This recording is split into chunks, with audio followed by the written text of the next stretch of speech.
This video is powered by the pros at Pascal Air Plumbing and Electric. Arkansas owned, Arkansas operated. GoPascal.com.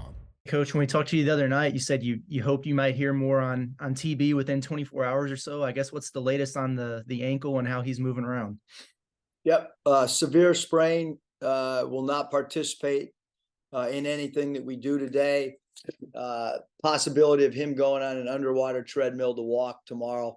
So not a glowing report. It wasn't something that he just woke up the next day and felt fine. Still got some more days before we play, but unable to to shoot around or anything today. And I had a two-part question for you, if that's okay, on the net rankings. I know they change every day and everything like that, but what was your initial reaction when you saw where you guys debuted in that? And then is that something where you might assign a staff member to and say, hey, figure out how this formula works? That way we have an idea with all the fluctuations. Yeah, I mean, you guys don't want my reaction. And it's way too early, so to me it's irrelevant. We have a whole SEC schedule that's going to determine a lot for a lot of us, just as all of anybody that we've played. I mean, once you get into conference play, so yeah, it is what it is.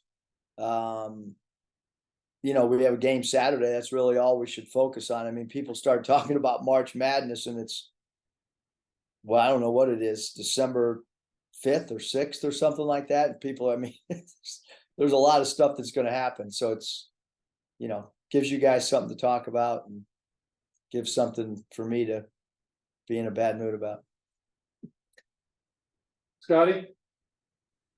Eric, this may sound like a silly question, but going back to his final games at Temple, Caleb has scored 20 plus points in a game more often than he hasn't. What have you observed in your time with him that makes him a gifted offensive player? A couple things. One, can get a shot off real quick, can elevate over people. And if you crowd him, he's going to take the ball to the basket and draw free throws attempted.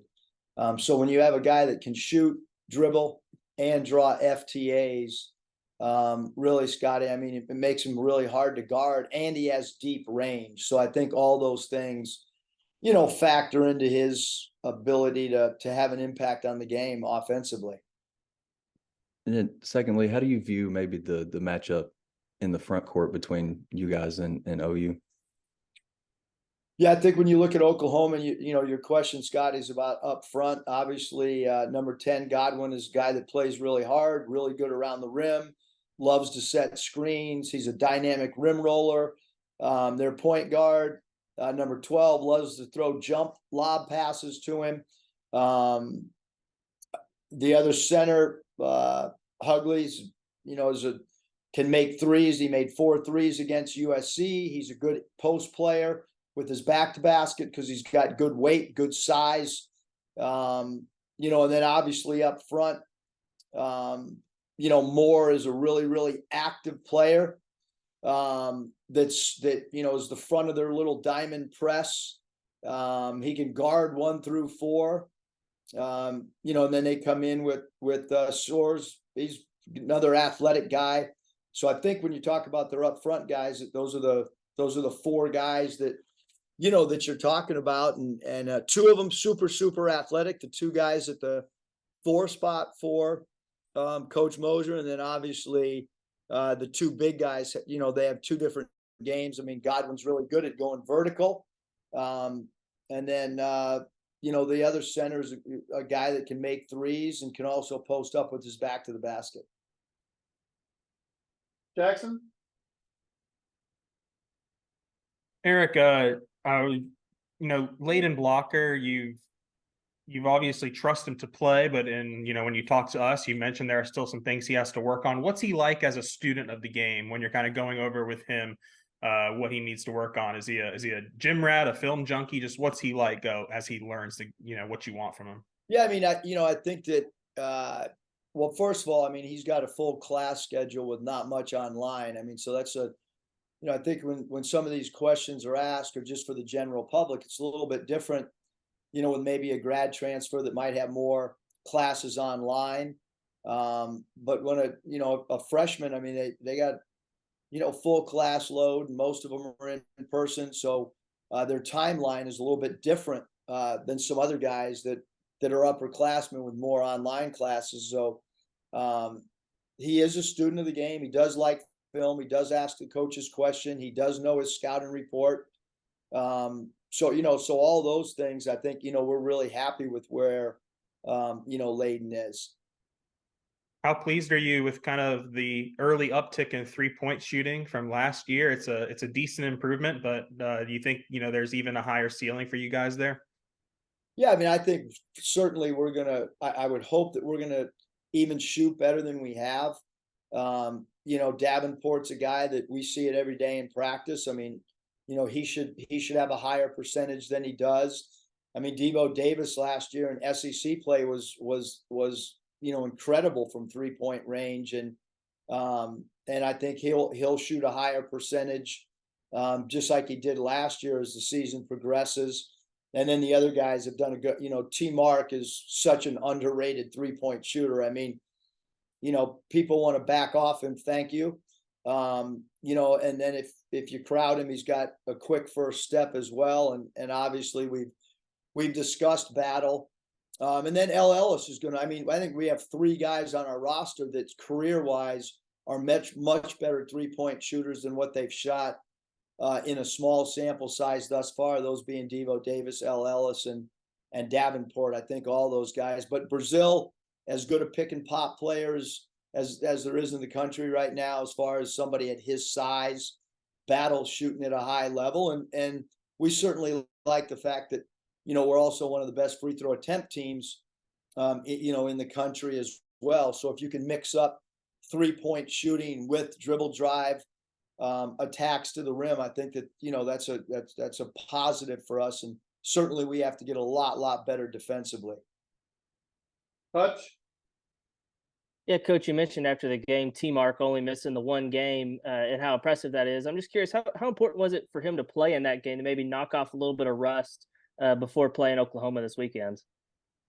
Well, I think, Hutch, that was the decision that we had to make was, do we only use him if needed, or do we let him get back in the flow with his teammates and not have too long of a layoff? And obviously we went with the decision to play him.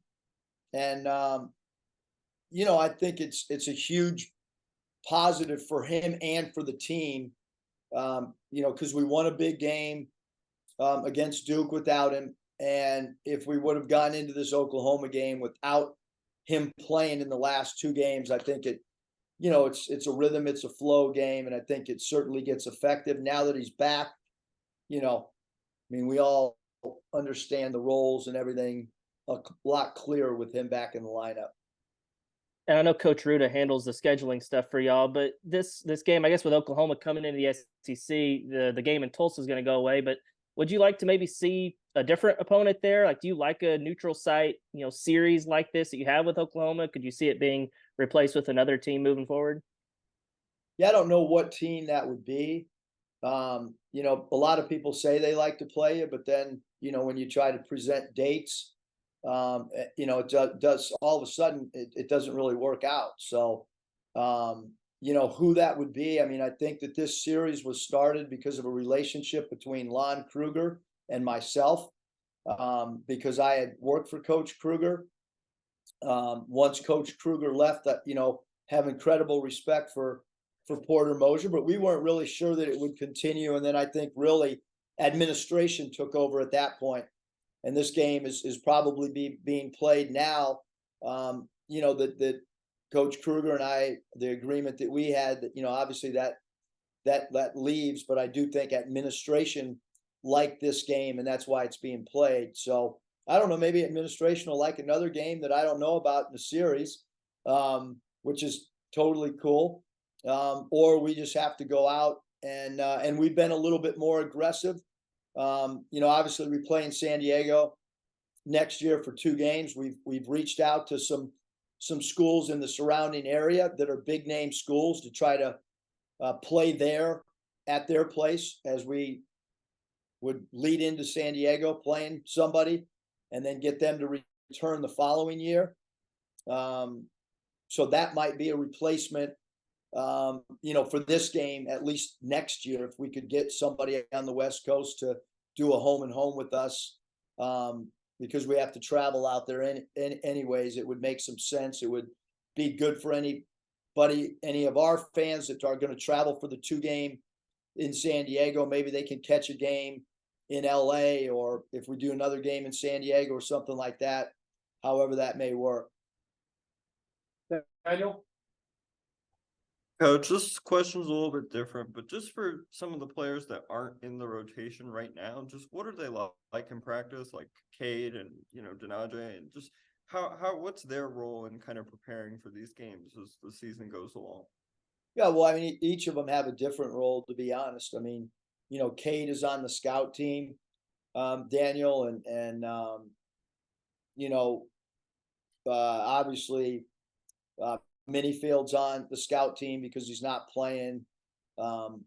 Lawson is on the scout team because he's not playing, and then guys like D. Harris and JP and Bay, those guys are getting reps in like everybody else, and you hope that anybody that isn't playing significant minutes is going to have great pre-practice and post-practice. We got a bunch of people down there right now waiting on whoever might come out and want to work on their game. There's plenty of people here ready and willing to work with guys individually, and they have to come to the gym early and continue to get reps up. Bob? Hey, Eric, this is actually a question Nate wanted me to ask you, and I was kind of thinking along these lines too. Is there added significance to this game Saturday because OU's joining the SEC next year? Not really. I mean, not really. I mean, no. I mean, we whether we were playing Texas or, I mean, look, they're a really well coached team. It's great they're coming in the league. Proximity, all those things make a lot of sense. But I'm not looking at Saturday's game and not for 1 second and saying, oh, wow, they're coming in the SEC next year. How are we going to play this game? I mean, I don't really care that they're coming into it at all. It's And then, I'm sorry, was there something else you wanted to say on that? That's good. You need to just shut me off. Oh, okay. Well, I don't want to do that, but and then this is a coach's vote, not the media, but the coaches picked in the Big 12 picked OU to finish 12th. Of course, I picked BYU 13th, and I think they're combined like 16 or so. But OU hadn't gone to the NCAA tournament in a couple of years. Obviously, pressure's on. They brought in a lot of transfers. Kind of, what do you see from their team? And they seem like they're one of the surprise teams in the country.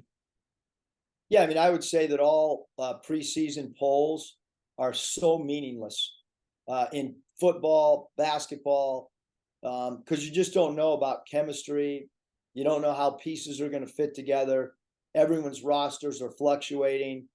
I love what Coach Mosier's done. I mean, I think he's done an incredible job. They have some returners that are key pieces, like their point guard 12 and 10 and 3 is much improved at the small forward spot. So those 3 primary returners, and then they add really, really good pieces like number 2, McCollum at the off guard or point guard. He's kind of a combo guard who's a dynamic scorer who can really shoot the ball off the bounce. Moore is a guy that's played at Georgia Tech for 3 years. He's an energy guy, plays really hard, loves to dribble, drive, middle, crashes the offensive glass. So they have good physical strength and good physical athleticism at the small forward, power forward position. Really solid 3 backups. So I mean they have a really, really solid 8-man rotation. I mean, he's got a great team. and so does BYU, by the way. Both these, both those teams are really good, and the preseason stuff is, I mean, I don't know how anybody can have a true gauge when, as coaches, we don't even really know our team, I don't think until the end of December. I think teams are still trying to figure things out. I know that Coach Daly always used to say in the NBA, you figure out your team about game 50. So I don't know how anybody could figure them out, before we've even played a game or anybody's even watched a team scrimmage. That's kind of what a wild, I don't know what word to use, but I knew they were going to be good. I thought their transfers they got were really good players, and I thought their returners were really good players. And I know he's an awesome coach. So yeah, that's a recipe to have a good team. Obviously, an undefeated team and a ranked team. It's a game that you got to bring your A game to compete with Oklahoma. And then hopefully TB will be okay. But he's your leading block shot guy, and Chandler's done well. Mackay, Layden had blocks the other night. You guys are averaging quite a few more blocks. You've had some big block games. Is that just personnel? Are you guys focusing on that more? Why do you think you're one of the top, at least so far, one of the top shot blocking teams in the country? Well, one of the things that we talked about, I mean, it's not working because we foul a lot, which I'm still flabbergasted that we're a low steal team and a high foul team. So I don't know how that correlates at all, but that's the way it's gone for us. But we felt like, all right, we've gotten all these videos. We heard about the rule changes. They've come in. They've told us what the rule changes are. You're not going to be a high take a charge team. So if you're not a high take a charge team, you better be able to alter shots through blocking shots. So yes, I think philosophically, based on the fact that the referees and the NCAA told us, hey, dribble drivers are going to get rewarded, and maybe the defense, it's going to be a little bit harder to take charges. I think it affects the way that you do things on both sides of the ball. So if there are not going to be as many charges called, you better block shots and have great verticality. I guess there's no stat on altered shots, but I think you guys had 15. You've had 10 in a couple. You had 10 against Duke, which I don't know how many times somebody blocks Duke 10 times, probably not too often. But how do you think it's impacted the defense altering shots? And I think Furman was something like 10 of 26 on layups the other night. Yeah, but they roped threes. I mean, we can't have everything. We'd be a hell of a defensive team if we could guard the three and then keep all of our blocks like we are. But well, I guess okay, I'll try to reword that. How do you think you guys have done in terms of altering shots and protecting the rim? Not just blocking shots, maybe altered shots. That doesn't show up in the box score necessarily. Yeah, no, we've done a great job. Not only the obvious guys at altering shots, but Davenport's had some good blocks, and certainly you mentioned Layden, but we do work on it, Bob. Rear view mirror contests become very, very important for us. It is something we drill. It is something against Oklahoma that we're going to have to be good at. Their guards do a good job of snake dribbling. Their guards, for the most part, keep their dribble alive more than other guards that we've played. So, we're going to have to protect the rim like our interior people are. And then our guards are going to have to continue to pursue the ball, in pick and roll situations for sure. I think OU's like plus 9.5 rebounding, and Furman had 15 offensive boards the other night. I'm not telling you anything you don't know, but what do you think about the rebounding matchup? What do you guys got to do to stay on the boards with OU?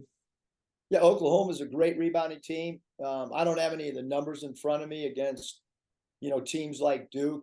I don't have the rebounding numbers with UNC. I know we did a good job against Baycott on the glass. I thought we did a good job against Purdue and Zach Edey on the glass. When we've had to rebound the ball, we've done a good job. That doesn't mean we're going to do that on Saturday. But I think that we did a poor job against Furman in two things that were a key part of the scouting report. That was guarding the three and dominating the glass. we were, you know, we were supposed to dominate the glass, not barely win it, and we didn't do that. So why that was, I'm not sure. But if they don't come to rebound, or we don't come to rebound against Oklahoma, it's not going to be a close contest, because they go to the glass. Both centers go to the glass. They have what we call flyers on the wing, that if you block them out, you can pick up some fouls on them too, because they crash so hard. So blockouts, double blockouts are going to be important, but they're aggressive going to the offensive glass. And if we can get defensive rebounds, we do want to try to, you know, play with a decent pace. So defensive rebounding becomes really important for your transition game as well. And if somebody's as aggressive as Oklahoma going to the glass, you got a defensive rebound 1 through 5. Yeah, you know, I watched that game last night on ESPNU, and Providence took a lead in the second half, and then OU just blew their doors off. Ended up winning by 21. I'm sure you watched that or seen tape. Just what was your thought on how they really put it on Providence? Yeah, I thought that a big key to that game was shot selection. You know, if you settle for long threes, that's going to ignite a transition game. And they have 2 guys that are point guards, in my opinion, that play a lot of the game together, and they get out in transition, and then let their wings get out and run. And Providence has had a great year thus far at 7-1, and had beaten teams like Wisconsin, and that shows you how good Oklahoma is. Like, they're for real. This is not just a, you know, first third of the season or first fourth of the season. This is a really good team that's going to be good all year. So yeah, we got to play really well to because Providence was, you know, they were up 1 or down 1 with 14 minutes to go. I mean, so it was, you know, through 25 minutes to play, it was a 1 possession game, and then that last, you know, really 12 minutes of the game, Oklahoma did a great job opening up the game. All right, Coach. Thanks for your time. I appreciate it. I'll get one more question, just so you guys think I'm a nice guy, since Mike stopped it. One more question. I was going to say I vote in a lot of polls, and my feelings are kind of hurt. Well, I wasn't talking about you. You can vote in the Big 12. I know. I just kid. BetOnline is your #1 source for all your betting needs. Get the latest odds, lines, and matchup reports for baseball, boxing, golf, and more. BetOnline continues to be the fastest and easiest way to place your wagers, including live betting and your favorite casino and card games available to play right from your phone. Head to the website or use your mobile device to sign up today and get in on the action. Remember to use our promo code BELIEVE, that's BLEAV, for your 50% welcome bonus on your first deposit. Bet online, where the game starts.